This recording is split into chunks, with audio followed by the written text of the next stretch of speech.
السلام عليكم اخواني. اليوم راح اتكلم عن موضوع يعني شلون اوصلكم الموضوع بصورة سريعة ان شاء الله. كفر النعمة.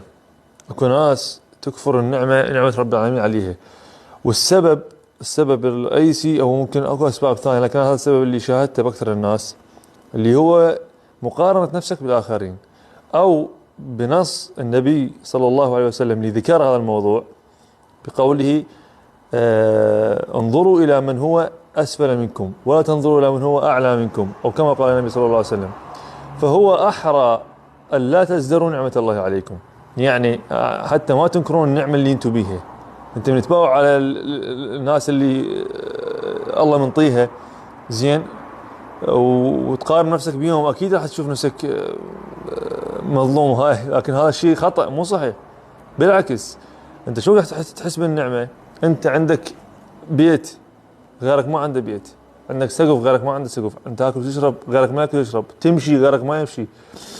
يعني اذا تجيبها شلون ما تجيبها انت وغيرها من نعمة الاسلام، نعمة الدين، نعمة الامن والامان، يا اخي ما ينعدن. يعني حقيقة سبحان الله، نعم الله عز وجل ما يعد، لا تعد ولا تحصى.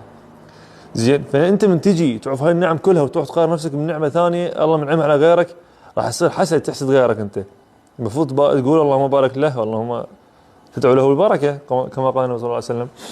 وهذا الشيء حتى بالقرآن الذكر، قصة قارون.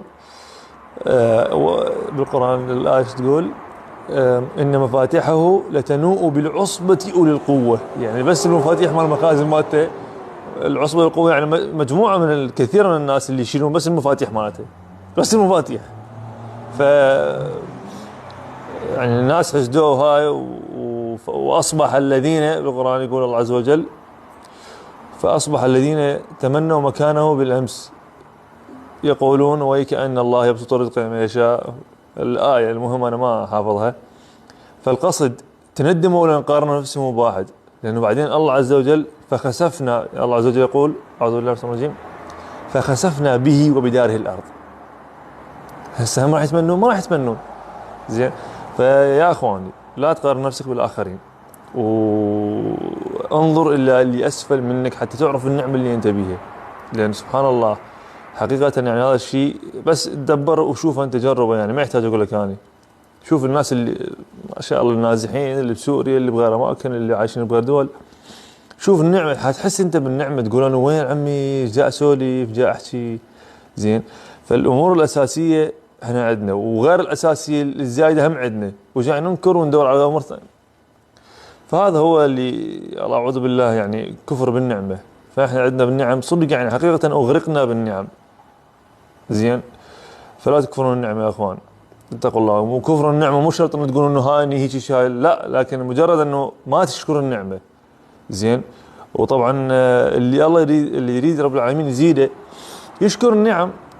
الله عز وجل يقول ولئن شكرتم لأزيدنكم. زين، ولئن كفرتم إن عذابي لشديد.